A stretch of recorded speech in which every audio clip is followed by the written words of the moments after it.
Hi, I'm Michael Bolton.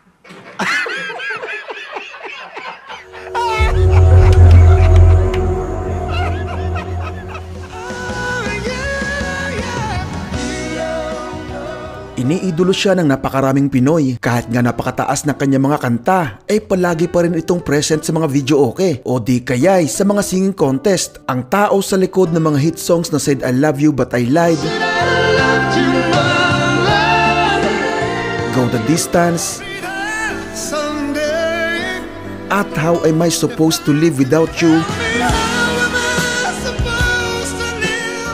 na si Michael Bolton. Pero bago pala siya nakilala bilang isang power ballader, ay nagsimula pala muna itong si Michael Bolton sa pagiging isang rockista. Dumaan din sa butas ng karayom bago nakamit ang identity na siyang hinahangaan ngayon sa buong mundo. Paano ito nakamit ni Michael Bolton at ano nga ba ang kwento ng kanyang buhay? Talakayin nating lahat yan, pero bago ang lahat ay shoutout muna sa ating mga idol na sina Rancid Horror Stories, Alexis Cruz, Dennis Albesa, Rapo Maclino, Alvin Views Channel, at maligayang kaarawan kay Mrs. Evony Valles. Maraming salamat mga idol.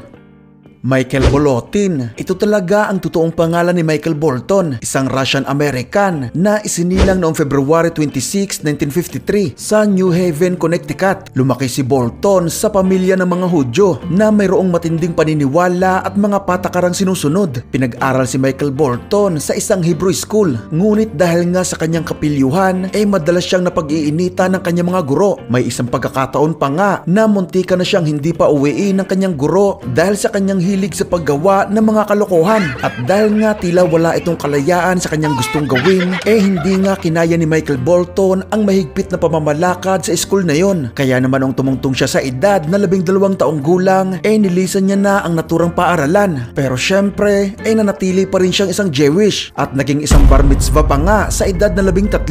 Isa itong seremonya mga idol kung saan ang isang batang lalaki o babae na Jewish ay itinuturing ng isang adult, na ang ibig sabihin lang mga idol ay sila na ang responsable sa kanilang ikinikilos o ginagawa, at pwede na sila magdesisyon kung papaano nila ipapractice ang Judaism. Sa mga hindi nakakaalam mga idol, ay sobrang talentado nga nitong si Michael Bolton mula pa pagkabata. Sa edad kasing 7 taong gulang ay may kakayahan na itong tumugtog ng saxophone at gitara, at pagpatak naman ng 9 na taong gulang ay nagkaroon na ito ng kakayahang lumikha ng sariling mga kanta, kaya nasundan na yon ng kanyang pagbubuo ng kanyang sariling banda. Tinawag niya itong The Nomads, na bahagya namang nakakuha ng kasikatan sa Connecticut, kaya naging dahilan yon upang makakuha agad sila ng kontrata sa Epic Records. Pero ganun pa man, bagamat maganda ang daloy ng simula ng pagpasok ni Bolton sa mundo ng musika, ito naman yung panahon na nag-divorce din ang kanyang mga magulang. Naging sobrang hirap at sobrang sakit nito kay Michael Bolton, kaya naman lalo nitong naisipan na mas mag-focus sa musika. Sa edad na 16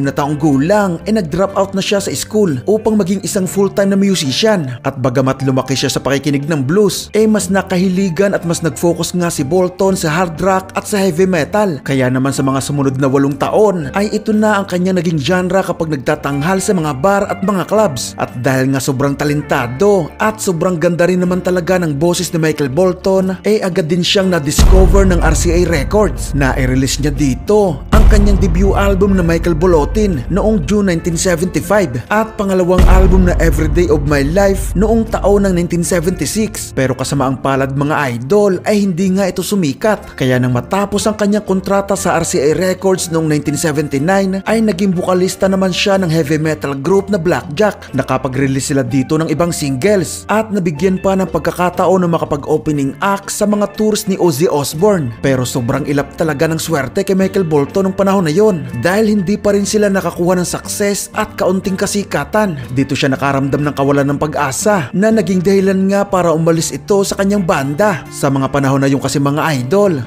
kasal na siya kay Maureen McGuire at mayroon na nga rin silang 3 mga anak na babae, kaya ganun siyang kadesperado na makakuha agad ng pagkakakitaan. Kinakailangan niya talaga makahanap agad ng trabaho dahil siya lamang ang inaasahan ng kanyang pamilya. Sa kagandahan palad agad naman siya nakakuha ng solo recording contract.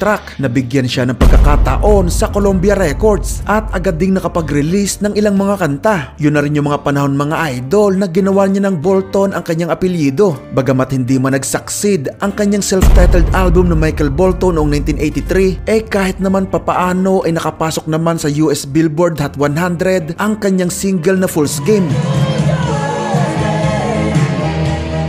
Pero syempre ay bagsak pa rin yun sa expectation ni Michael Bolton. Matumal pa rin ang pagkakataon na yun para sa kanya. Kung kaya naman ay naisipan na lang nito magsulat ng kanta para sa ibang artist, at sa hindi nga inaasahan ay dito pa siya nakakuha ng tagumpay. Sumikat ang kanyang mga kantang isinulat para sa mga artist na kagaya ni na Greg Allman, The Pointer Sisters, Bandang Kiss, Kenny Rogers, at especially sa singer na si Laura Branigan. Sa mga hindi nakakaalam mga idol, bago pa man pasikatin ni Michael Bolton ang kantang How Am I Supposed to Live Without You,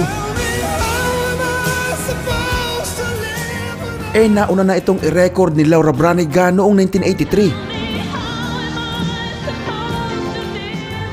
Sinubukan muli ni Bolton na mag-release ng album sa pang-apat na pagkakataon. Ito ay ang Everybody's Crazy na na-release noong March 15, 1985. Pero sa kasamaang palad, katulad ng dati, ay hindi pa rin ito pinansin ng mga tao. Hindi naman pinanghinaan ng loob si Michael Bolton. Nagpatuloy pa rin ito sa paglikha ng mga musika hanggang sa nabuo na nga niya ang kanyang panglimang album na The Hunger. Na-release ito noong September 22, 1987. Kabilang na dito ang mga kantang The Hunger, That's What Love Is All About, Walk Away, at ang kanyang sariling rendition ng 1968 na hit song na Sitting on the Dock of the Bay.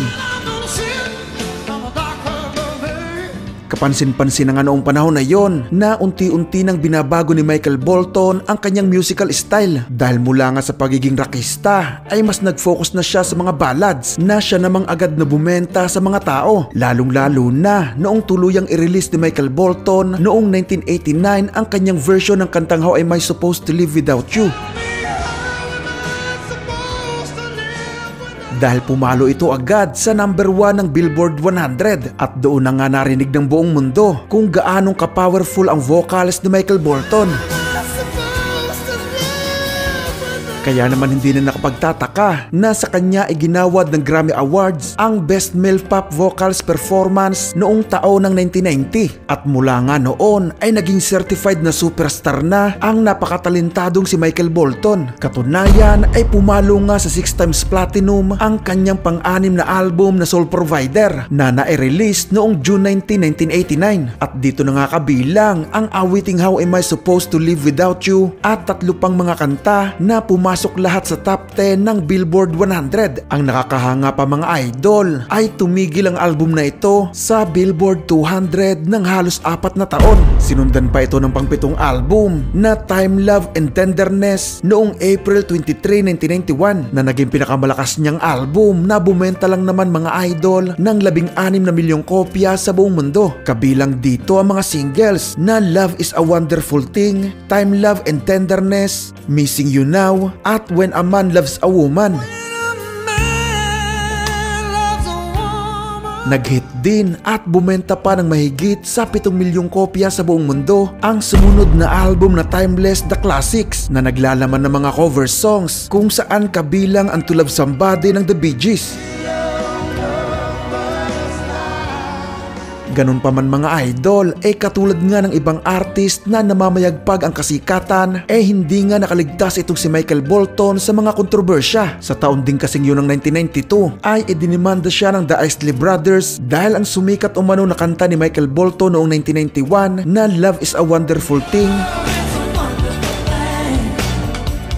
ay kinopya umano ni Michael Bolton sa kanilang singles noong 1966 na may parehas na title na Love is a Wonderful Thing.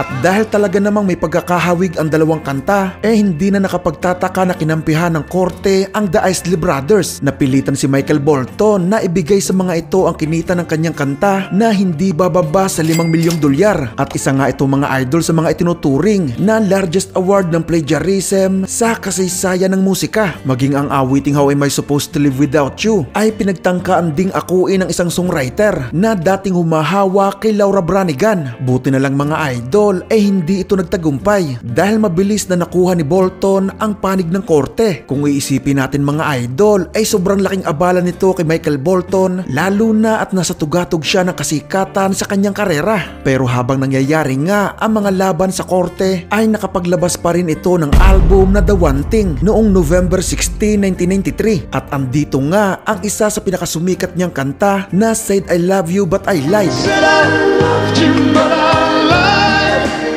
Pumalo pa rin ito sa number 3 ng Billboard 200 at na-certified pa na 3 times platinum. Pero mula noong natalo siya ng Isley Brothers sa kaso ay tila ba bumagsak ang popularidad ni Michael Bolton. At kung dati nga ay halos taon-taon siyang may album ay nasundan pa ang kanyang album na The One Thing pagkalipas pa ng 3 taon. At isa pa itong Christmas album na This Is The Time noong October 1, 1996 na certified pa ito bilang platinum album. Pero ito na ang pinakahuling album ni Michael Bolton na makakatikim na maging platinum. Katunayan ay kahit nga nagkaroon ng hit song na Go The Distance, ang kanyang sumunod na album na All That Matters noong November 4, 1997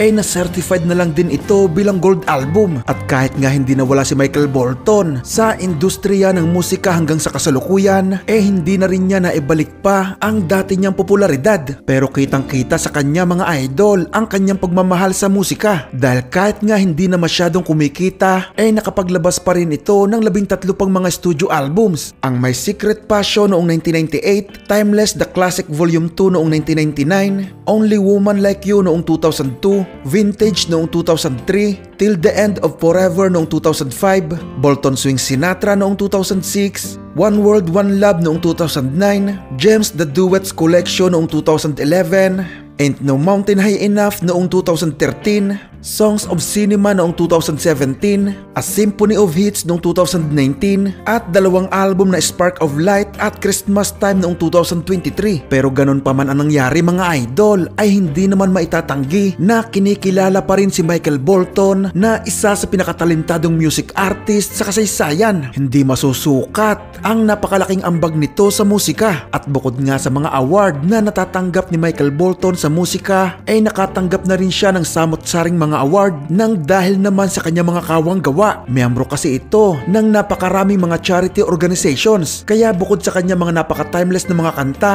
na naging bahagi na ng ating buhay, siguradong mas malaking parte ng buhay si Michael Bolton ng mga taong kanyang tinulungan. Marahil ay isa ka sa mga nakakita at nakapanood ng Vault of Talent kung saan ay nakasama niya nga dito si Morissette Amon bilang co-host ng naturang kompetisyon. Ang pagiging open ni Michael Bolton sa iba't ibang uri ng musika ay patunay lamang kung gaano siyang ka-passionate at ka-hardworking sa napili niyang larangan. Sinamahan pa ng matinding disiplina sa sarili na siyang dahilan kung bakit sa edad niyang 70 ay napakasigla pa rin ang kanyang pangangatawan at taglay pa rin niya ang boses na sa kanya ay lubos na hinangaan.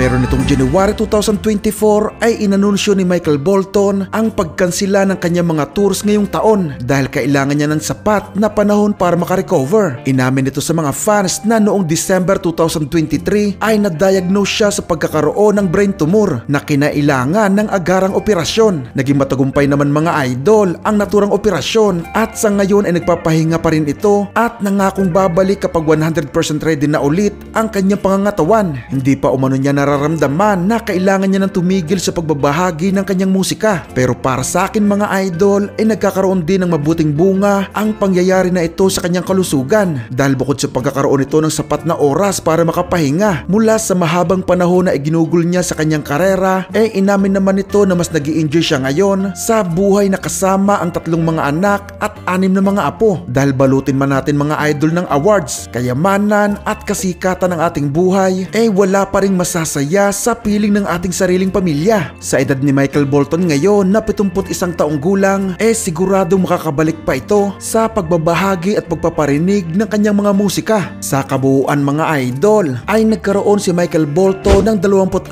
na studio albums, 1 live album, 12 compilation albums at 35 singles. Bumenta ito ng mahigit sa 75 mga record sa buong mundo at isa sa mga itunuturing ng mga best-selling artist of all all time. Ayon sa CelebrityNetworth.com ay nagtataglay umano si Michael Bolton ng net worth na mahigit sa 80 milyong dolyar.